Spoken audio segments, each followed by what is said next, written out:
Hey guys, it's Caleb Guilliams with BetterWealth.com. I'm here with the one and only Garret Gunderson. First of all, man, thank you for making this happen. You have so much IP and so much fire that you spit, and yet it takes you 5 minutes to explain any theory. So what we're going to do is we're going to 20 minutes. The alarm starts now, and we're going to just run through as many money concepts as possible. I want to first start about investing because it's 2022. Everyone's talking about what should I invest my money in. You have crypto, real estate, all kinds of gurus out there. How do you answer the question, what do you invest in? Yeah, if people ask that question, they're not sure where to invest. It means that they haven't figured out their investor DNA.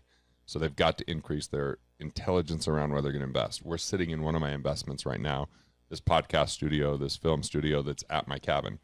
We walked up to my other investment here, which is going to be a music studio just a couple blocks up, and that's another investment. Every book I've ever written is an investment. Every video course I've created, that's an investment. I have money in Ethereum because I'm building things on the platform of Ethereum through NFTs to build community. They're all things I relate to. So people, when they chase gold back in the gold rush, the people that made the money was the guy that sold the newspaper and then took all that money, bought compasses, picks, and shovels, and became the wealthiest person in San Francisco selling the tools. When we invest in things we would never utilize or understand, that's not investing, that's gambling. So ultimately, a lot of people, I'm saying the majority of people, even though there's high inflation and that means that their loans are going to be easier to pay down the road, if they're not earning what their loans are costing them, they should pay those off. If, on the other hand, they don't have loans, where should they invest? That's where they've got to figure out. And I think that if people have unique intellectual property, which a lot of people do, but they don't build it out and they don't monetize it, that's an investment that they're absolutely missing out on, but they'd have to invest in themselves. Right. So you talk about soul purpose, mental capital, relationship capital. What I love about how you articulate that is it elevates the value and results of where we put our time, energy, money, whatnot. So, right. Like there's this guy, Aaron, that runs a program called Shop Fix, and it's basically for all these auto shop owners to go learn how to run a better business and improve their life. That's an investment. Or when Joe Polish used to be a carpet cleaner and then taught carpet cleaners how to run a better business and improve their life. That's an investment, and yet people think of that as an expense. Yep. Dave Ramsey says debt is dumb. It's interesting to me because he says pay cash for things, and yet on the dollar bill it says Federal Reserve note. Right. What's your theory on debt? Well, first off, debt is a function of your assets versus your liabilities. When you have more assets and liabilities, that's not debt, that's equity.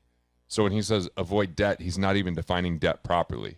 Like, do you mean to tell me if he could buy a property for $100,000 it's worth $1 million, but he had to put that on a credit card for 30 days, he wouldn't do it? Anyone would do that. That makes sense, but you're not in debt. You're $900,000 in equity. What he's talking about, people that aren't being responsible with their money, they're spending more than they make, and they're going to consumer debt. So they buy a car that they can't afford. They get a credit card and charge that up. That's the type of thing you want to avoid because that does create debt. But if it's actually something that you're utilizing, like I bought Leap software when I was 19 years old on a credit card and learned about finance, that wasn't debt because I turned around and produced with that. So are you borrowing to consume or borrowing to produce? If you don't know how to borrow to produce, don't do that. That leverage will destroy you. But simply defining everything as debt is part of the problem. So being in debt is when your liabilities are greater than your assets. Right. Using debt is not, in your opinion, if you use debt to create more, it should be fine. Just make sure you know what you're doing. Right. I didn't always know what I was doing. Bought a lot of real estate, over leveraged. Then all of a sudden I still have a loan for a property that's not worth what I want it to be worth. And then I have to make sure that the rents are covering. And if it's not covering, I have negative cash flow. So it comes down to investor DNA again. Invest in what you know. If you're investing outside of your knowledge, you're taking risk. The more risk you take, the more losses you're going to have. The cash flow index is something that I love when you articulate because it creates the debt conversation around cash flow. Do you want to explain that? Yeah, it's not even my IP. Dale Clark, taking the loan balance divided by the minimum monthly payment creates your cash flow index. Mm-hmm. So if you have a low number, that means you have a cash hog on your hands. You have a high payment in relationship to a low balance. You want to pay off things with a low cash flow index. Under 50 is a really low index. A high index or a good efficient index is above 100. It means you've got a decent amount of money that you've been able to utilize, but you don't have to make a big payment on it, which means it's not harming your cash flow. So cash flow index helps you determine which priority on which loan to pay first. So when you talk about taxes, everyone's starting to write down like crazy. You say it so beautifully. Talk about your tax talk in 2 minutes or less. Yeah, 3 buckets. Team, bucket number 1. Bucket number 2, deductions. Bucket number 3, how your income is classified or reclassifying your income. The team could be up to 4 people, bookkeeper or someone that, you know, controller or CFO, depending on the size. Just timely data matters. Your tax strategist could be a CPA, might not be, could be an enrolled agent, could just be someone that was a lobbyist for a while, that just someone that knows tax that can proactively help you navigate your deductions. Then an attorney. If you're a business owner, you want to be incorporated, that impacts your taxes. Or if you make a lot of money, you want a tax attorney. And finally, if you own a commercial property, you want a cost segregation engineer. The second bucket, mainly your tax strategist is who's related to that.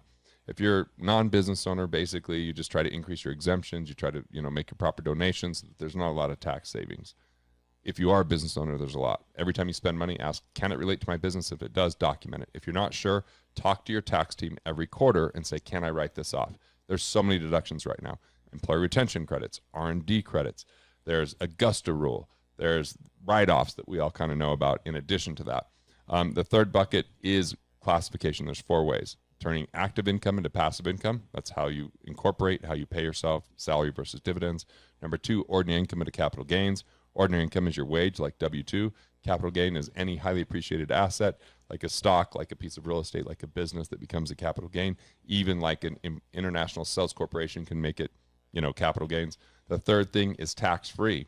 We've got donor-advised funds, charitable remainder trusts, business exit strategies like a 1202 for a C Corp, all tax-free. And the fourth one is tax arbitrage. I spend $1, I get more than $1 back. Everybody else lets the tax tail wag the dog. I spend $1, I get 37 cents back. I just lost money if I'm buying something I wouldn't have otherwise bought. So team, deductions, classification. Meet with your team every 3 months. Every 3 years, get a different person to look at your taxes.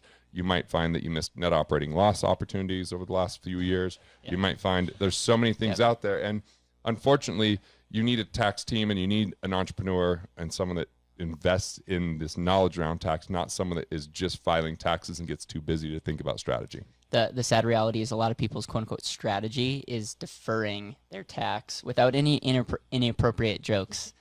Talk to your, what does deferral mean to you? Well, first off, what financial group is telling people you're going to be in a lower tax bracket in the future? Right. The government's $30 trillion in debt. Are they going to lower taxes? They've been talking about raising them. Do you plan on having less money in the future? Because right now, the money that people had in 2019 doesn't spend like it does in 2022. They've lost 20%. I think they're going to lose 40% of the value of that money over 3 years because of quantitative easing, which we don't have to get into too much detail. But that ultimately means that they have to have more money in the future to live the same lifestyle. But the tax brackets aren't dropping, which means they're going to pay more tax by making more money, even though it doesn't have the same purchasing power. And if you're successful, you're going to have a higher tax bracket. So deferring means you're simply putting yourself at risk. Savings, credits, deductions, not deferrals. I love that, man. You wrote a lot of books, but Killing Sacred Cows was by far one of your best ones, put you on the map, has a ton of substance in it. It's like maybe I'm asking you to choose your favorite child. What is one of your favorite chapters or concepts from that book? The first chapter is the most important chapter because it's helping you understand and discerning scarcity from abundance. And if you don't conquer the scarcity mentality, no amount of luck or saving, no amount of discipline or rate of return, no financial advisor can save someone, because poverty is a consciousness, and until you understand it's a consciousness and can see through it, you can't get above it. 2 other chapters really good in that book that I think are revolutionary. The debt chapter, because people don't know what debt is and they define it wrongly, and the self-insurance chapter, because it talks about how you can unlock assets and spend assets down by having insurance designed properly and transferring that risk instead of self-insuring and therefore locking up your assets. Right. I read a YouTube comment the other day that says that you're a whole life peddler because your book, What Would the Rockefellers Do, which congratulations, it's still on list to this day. Yeah, it peddles insurance for sure. I don't sit down and sell that insurance, but if the shoe fits, I mean, basically, I get it. Like, is life insurance cash value going to beat other investments out there? Definitely probably not going to beat the return on my business.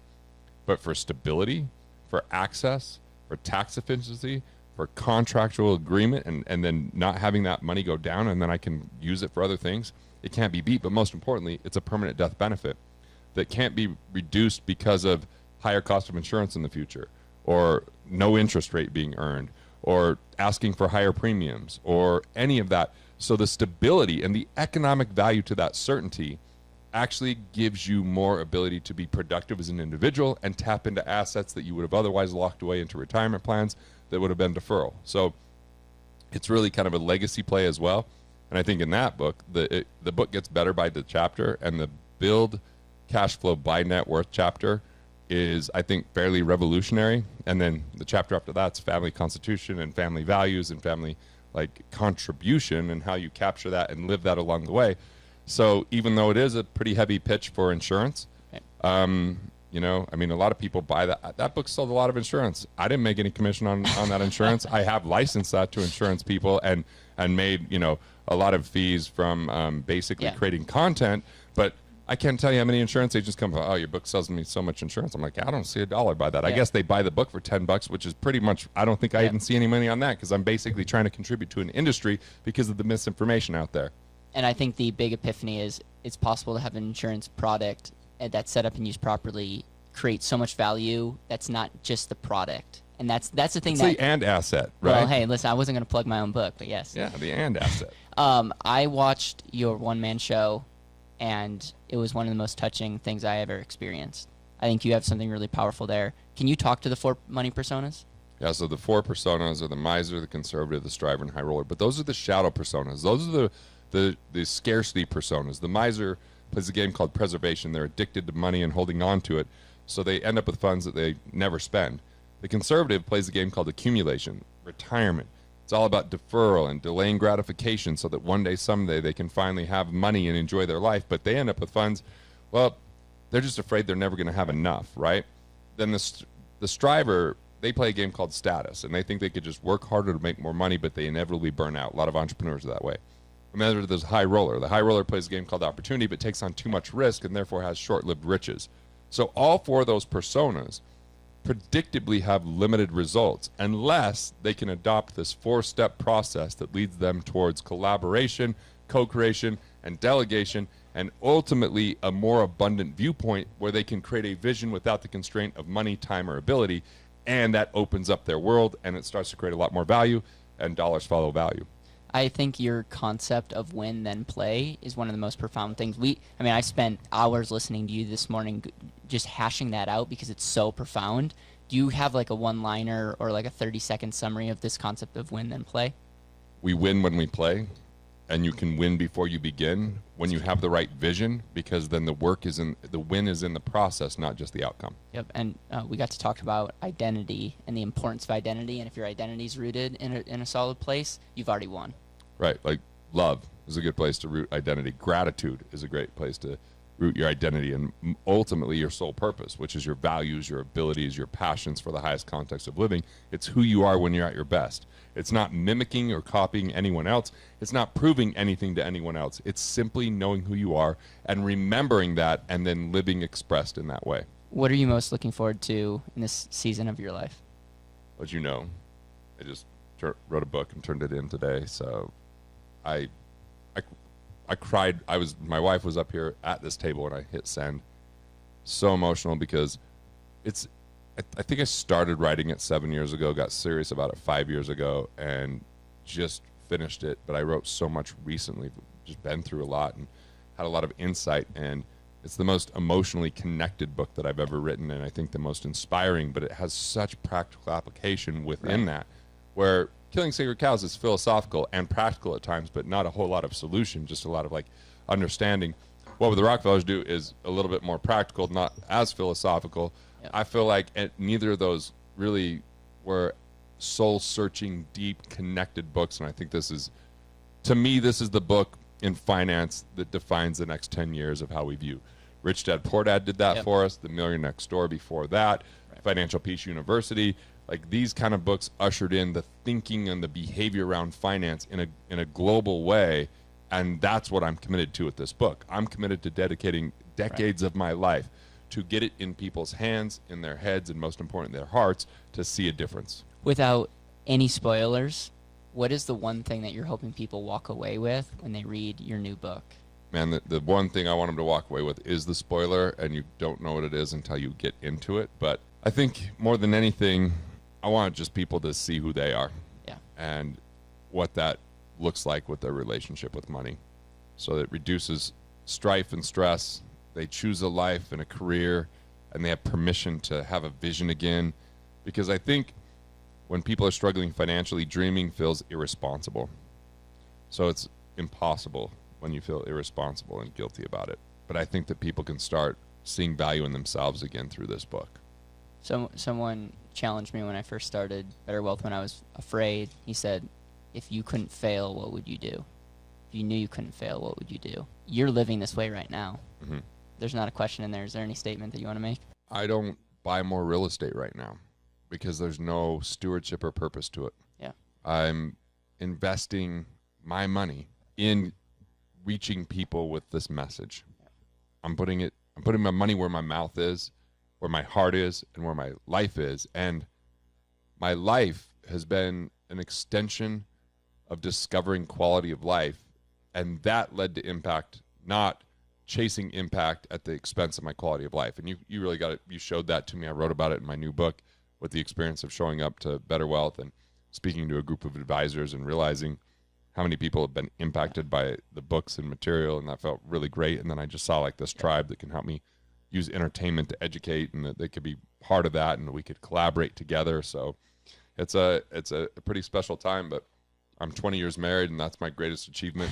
Yeah. My youngest son's done comedy with me. My oldest son's finding his voice and who he is. He's filming for me on a program called Schooled and editing it. So I'm finding these blurred lines. I'm hiking with my dad and shooting my bow with him. I'm working with my sister.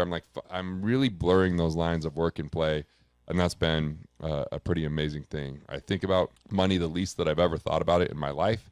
It's still something I want to be a steward over, but it's not something that controls my daily actions. Yep, and which I think you have such a platform because you've written the books, you know your stuff, and yet it's easy to look at your life and say, wow, Garrett's really mentally at just a profound place.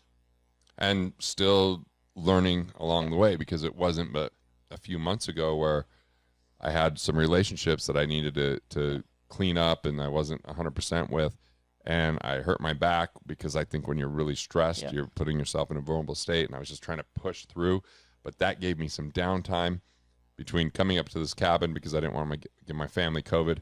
I had COVID. I didn't know I had COVID, but someone at an event had it. And so I tested, well, I should. So I came up here and I had all this time to think. And I had that downtime with my back. And I really got a chance to listen to my voice. And just taking that small amount of time has had a massive impact.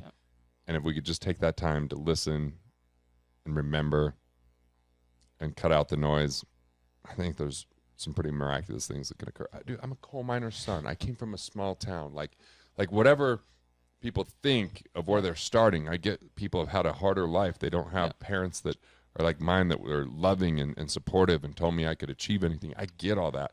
That environment matters. But the thing is, if we could learn to love ourselves, we can learn to really add more value. So we got a minute left. I'm going to hand it over to you.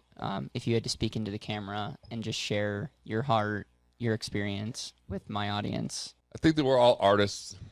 It's just that we forgot. Some that might be gardening. That's my wife. She loves to garden.